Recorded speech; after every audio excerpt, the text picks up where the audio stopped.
बिस्मिल्लाहिर्रहमानिर्रहीम। अस्सलामुअलैकुम, खुशामदीद गर्ल्स। मेरा नाम नाज़िया आतिफ है, मैं आपकी उर्दू की टीचर हूँ। जी गर्ल्स, पहले हमने हाफ चैप्टर किया था, अब नेक्स्ट हाफ अब आज रीडिंग करेंगे। कोई आध घंटे की मेहनत से सारे कपड़े दालान में जमा हुए। नौकर और बच्चे कपड़ों के ढेर के गिर्द दायरा बांधे खड़े हैं। सूरतें सबकी ऐसे हैं गोया सवांग भर रखा है। सवांग भर रखा का मतलब होता है कि भेस बदला हुआ है। इतना ज्यादा उनका हाल बुरा हो गया था कि वो ऐसे लग रहे थे जैसे कोई भेस बदला हुआ है। किसी के मुंह पर मट्टी पड़ी है, किसी के बाल मटियाले हो रहे हैं। मटियाले का मतलब मट्टी के रंग के। किसी के कपड़ों पर जाले लगे हुए हैं। चचा चारपाई पर बैठे एक एक कपड़े का मुआयना फरमा रहे हैं। हर कपड़े को उंगली के सिरों से उठाकर देखते हैं। कभी धोबन को डांटते हैं कि खबरदार, जो एक दाग भी बाकी रहा। कहीं बीच में वो बनियान भी हाथ आ गया जिससे आपने बूट पहुंचे थे। ख्याल ना रहा कि आपकी अपनी ही कार्रवाई है। बरस पड़े। अब देखो इसकी हालत, ये इंसानों का बरता हुआ मालूम होता है। अल्लाह जाने बदतहजीब कहाँ कहाँ।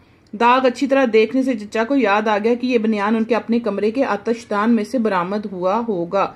चुनाचे फौरन कपड़ों में मिला दिया और इरशाद हुआ, चलो अब जो है सो है, लो अब कपड़ों को अलग अलग करो कि कौन सा कपड़ा किसका है। कपड़ों को जांचने के बाद उन्होंने बहुत से कपड़ों के दागों के बारे में भी बातें की और धोबन को बहुत सी बातें सुनाई। ये मैले कुचैले कपड़े जो उनसे हैं, इनको अच्छी तरह साफ करके लाना।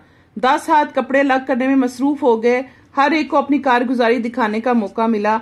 धोबन कारगुजारी दिखाने का ख्याल आया। धोबन चीख रही है, अरे मियाँ जाने दो, ए भाई रहने दो, मैं अभी आप अलग अलग कर दूंगी। मगर बच्चे कहाँ सुनते हैं। कोई कहता है ये मेरी कमीज है, कोई कहता है तुम्हारी कहाँ से आई, ये तो मेरी है। किसी का कोट पर झगड़ा है, किसी का वास्कट पर। कोई कुर्ते की एक आस्तीन खींच रहा है, कोई दूसरी।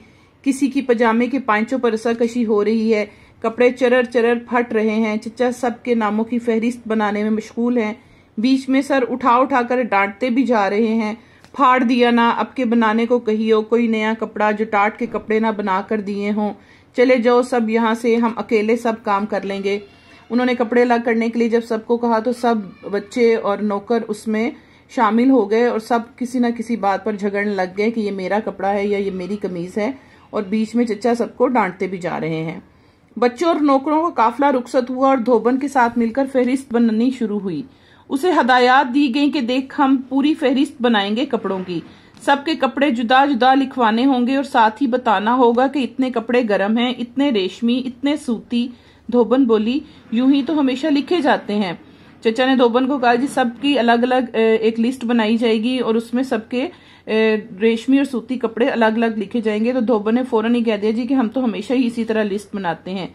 चचा को अपनी इस काबिले कदर तजवीज की दाद ना मिली तो आप धोबन से चिढ़ गए। जब उनका ख्याल था कि उनको इस तजवीज पर दाद मिलेगी, यानी उनकी तारीफ होगी, जब धोबन ने कहा कि हम तो इसी तरह ही लिस्ट बनाते हैं, तो वो गुस्से में आ गए।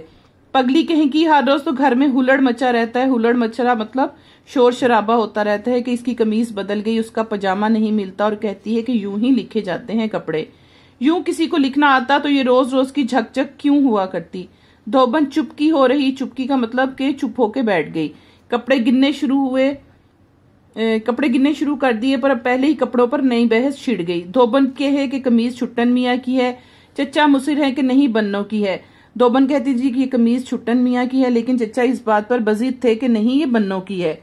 धोबन कहती, मैं क्या पहली बार कपड़े लिए जा रही हूँ, इतनी भी पहचान नहीं मुझको। चचा कहते हैं, कपड़ा बाजार से लाते हैं हम, सिलवाते हैं हम, रोज बच्चों को पहने हुए देखते हैं हम, और पहचान तुझे होगी। शहादत के लिए बंदू को बुलाया गया। चचा ने उससे पूछा, ये कमीज बन्नों की ही है ना। बंदू की क्या मिजाल के मियाँ की तरदीद करे। तरदीद करने का मतलब कि नफी करे। डरता डरता बोला, मालूम तो कुछ उनही किसी होती है, पर वो आप ही ठीक ठीक बताएंगी। उसने डरते हुए कहा कि मुझे इस बारे में नहीं पता, हो सकता है उसकी हो, लेकिन आप उसी से पूछे तो वो ठीक बताएगी। बन्नों की तलबी हुई। बन्नों को बुलाया गया। वो आते ही बोली, वाह, ये फटी पुरानी कमीज मेरी क्यों होती, छुट्टन की ही होगी। उसने कहा, ये फटी पुरानी कमीज मेरी नहीं, बल्कि ये छुट्टन की ही है। धोबन को चचा के मिजाज की कैफियत क्या मालूम, कह बैठी, मैं ना कहती थी। चचा को आग लग गई। ओलिया की बच्ची है ना ये तो। ओलिया की बच्ची मतलब किसी बुजुर्ग की बच्ची है। इन्हें क्यों ना मालूम होगा। मुंह फट बदतमीज कहीं की। दूसरा धोबी रख लूंगा मैं। गुस्से में चचा धोबन पर बरस पड़े। कामिल 1 घंटे की मेहनत के बाद कहीं फहरिस्त बनकर तैयार हुई। कौन सा कपड़ा किसका है और किसके कपड़े कितने हैं। अब जनाब उधर धोबन से कहा गया तू सबके कपड़े गिन। उधर अपनी फहरिस्त की मिजान मिलानी शुरू की। मिजान मिलाना का मतलब कि उसके साथ उन्होंने गिनना स्टार्ट किया। धोबन गिनती है तो 59 अदद बनते हैं। चचा अपनी मिजान मिलाते हैं तो 61 कपड़े होते हैं। अब उनकी इस बात पर बहस शुरू हो गई कि धोबन कपड़े गिनती थी तो 59 बनते थे, जबकि चचा गिनते थे तो 61 होते थे। धोबन बार बार कहती है मियाँ ठीक तरह जोड़ो, 59 ही हैं। पर चचा हैं कि बिगड़े जा रहे हैं, तेरा जोड़ना ठीक और हमारा जोड़ना गलत हो गया। जाहिल कहीं की। धोबन गरीब हर तरफ देखती है, बार बार कपड़े गिनती है, वही 59 निकलते हैं। चचा की नजरों के सामने भी एक बार गिन दिए, वही 59 ही निकले। आखिर नए सिरे से तमाम कपड़ों का मुकाबला किया गया। कोई घंटा भर की तहकीक के बाद मालूम हुआ, तहकीक का मतलब जांच पड़ताल के बाद मालूम हुआ कि धोबन ने बताए थे 2 जोड़े मोजे और चचा ने लिखे थे 4। धोबन उन्हें 2 गिनती थी और चचा 4 अदद। इस पर बेचारी धोबन के लत्ते लिए गए मतलब उसको बहुत डांटा गया। जोड़ी क्या मायनी, 4 नहीं थे मोजे, यूं तो 4 रुमालों को भी 2 जोड़ी लिखवा दे तो ये हमारा कसूर होगा। लेकर इतना वक्त मुफ्त में जाया करवा दिया। सारी उम्र कपड़े धोते गुजर गई और अभी तक कपड़े गिनने का सलीका नहीं आया। चचा ने धोबन को अच्छी तरह डांट दिया कि वो सही तरह से कपड़े नहीं गिनती। सारी उम्र कपड़े धोने के बावजूद उसको कपड़े गिनने का तरीका नहीं आता। 12 बजे धोबन आई थी, 4 बजे रुखसत हुई। चचा छक्कन फरागत पाने के बाद फिर इस चच्ची को देने आए। बोले निपटा दिया हमने धोबन को। चच्ची जली हुई थी, यानी चच्ची बहुत गुस्से में थी। बोली घर पर क्यामत भी तो गुजर गई। कोई बच्चा नंग धड़ंग फिर रहा है, कोई गुस्लखाने में कपड़ों के लिए गुल मचा रहा है। गुल मचा रहा मतलब शोर मचा रहा है। धोबन दुखिया अलग खसियानी होकर गई। खसियानी का मतलब होता है शर्मिंदा। आप दिन बर्बाद करके किस मजे में कहते हैं कि निपटा दिया हमने धोबन को। चचा चिढ़ गए। तुम्हें कभी फूटे मुंह से दांत के 2 लफ्ज कहने की तौफीक ना हुई। चचा रूठकर चारपाई पर पड़ रहे। चची की बातें सुनकर चचा गुस्से में आ गए और नाराज होकर चारपाई पर लेट गए।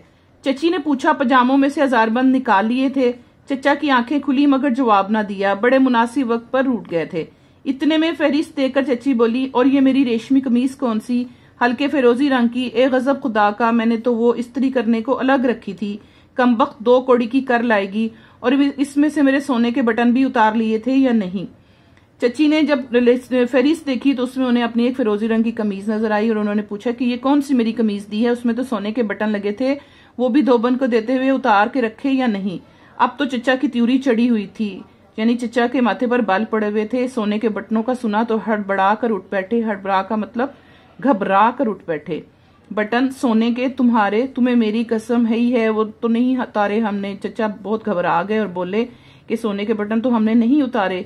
जूती पहनते हुए चचा बाहर भागे। अरे भाई चली गई धोबन, ओ बिंदु चली गई धोबन, अरे इमामी किधर गई धोबन, अरे दौड़ियो, अरे भाई जाना पकड़ना लेकर आओ, मुंह क्या तकते हो। सोने के बटन ले गई अम्मा, सोने के बटन तुम्हारी चच्ची के, उसके घर के, उसका घर किधर है, चौक से मुड़कर किधर को। अम्मा खोंचे वाले किसी धोबन को जाता देखा है। अरे भाई रियोड़ियों वाले कोई धोबन इधर तो नहीं गई।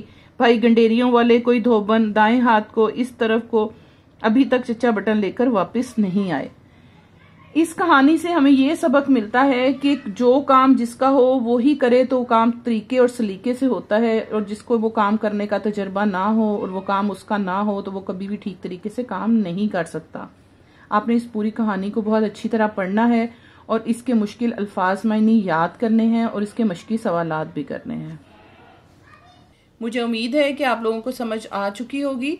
आपने इसको अच्छी तरह पढ़ना है और याद करना है। ओके गर्ल्स, गुड लक, अल्लाह हाफिज।